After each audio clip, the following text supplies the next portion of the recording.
I'm in this mental space of like, if I reach out, am I bothering you? Am I interrupting your personal life? Do you want me in your life? It's just really jarring to have a community that you've built up for 3 years and get that sort of ripped away from you. I don't know what sucks more, not having closure. None of us knew it was our last moments. When it was the last moments, like we only found out like after everything happened that like, oh shit, like that might have been the last time I like will ever really see this person.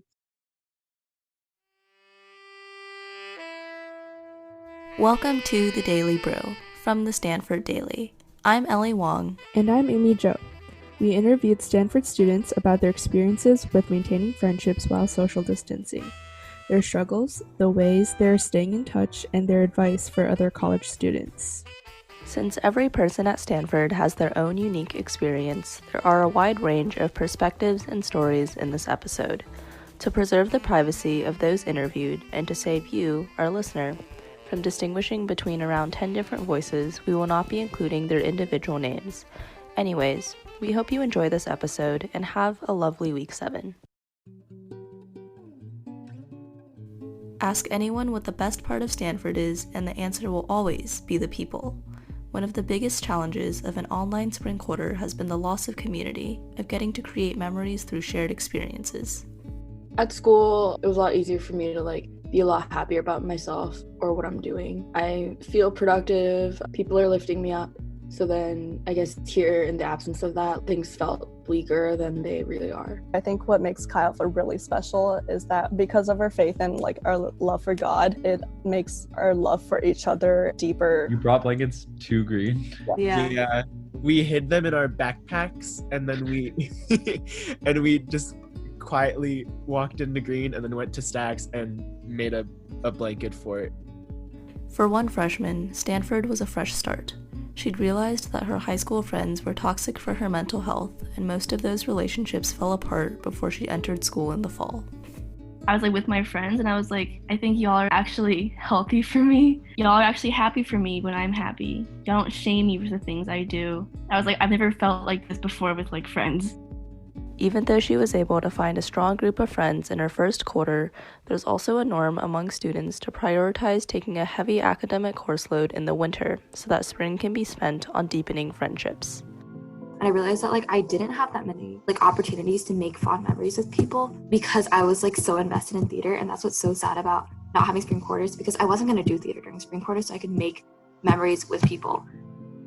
This is especially true for seniors who might never return to Stanford after graduating. We had our last classes on campus and we didn't even know it. I don't know if I'm going to get to even see some of my friends in person again, because who knows if we're going to find ourselves in the same area of the world ever again, right?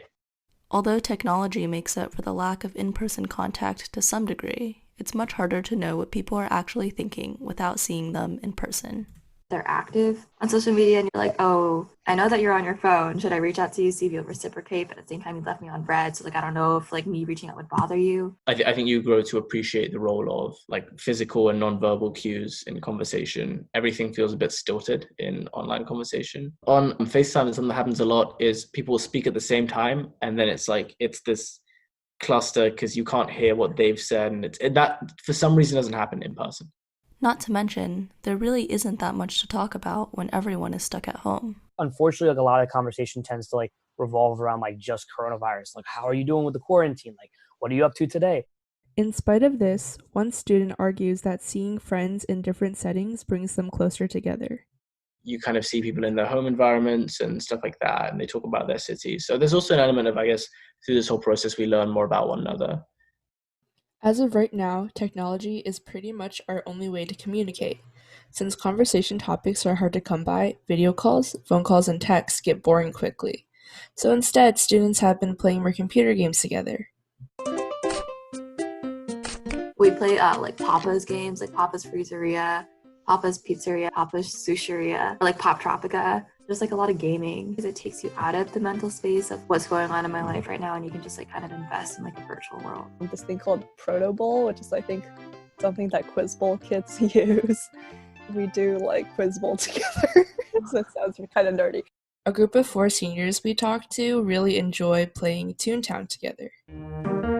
It's a very multiplayer based game. Like you get to go around and fight everybody together, and you gain a lot of friends, and then you can go teleport to your other friends. So that's why I think it's a really good game for us to be playing all together. But trying to stay connected can be exhausting. On campus, living in such close contact helps maintain proximal friendships and easily gives rise to new ones. Being at home can create the pressure to constantly reach out, but according to these students, it doesn't have to. If you start to set that expectation, you're not really communicating because you want to communicate, you're communicating because you have to communicate. It's the people that you can just like pick it up right where you left off that really are meant to be in your life. Being isolated also gives us the time to step away from such hyperconnectivity and to reach out to those who aren't easily around, to friends who might have drifted apart amidst the busyness of our everyday lives. The main thing is being intentional about connecting with people, and so I think I found that it's a great opportunity just to also like talk to people that I haven't talked to in a while, who I've like meant to reach out but have forgotten to. Maybe we can even reconnect with our friends from back home.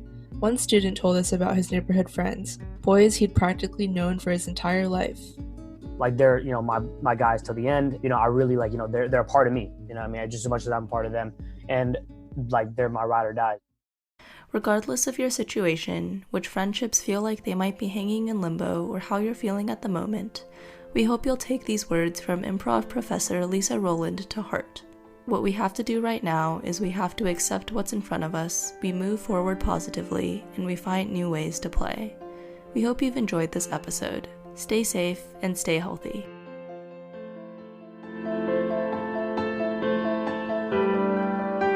This episode was produced by Ellie, Wong, and Amy Zhou. This project was supported through the Office of the Vice President of the Arts and the COVID-19 Creative Community Response Grant. For more podcasts by the Stanford Daily, visit stanforddaily.com/category/podcasts.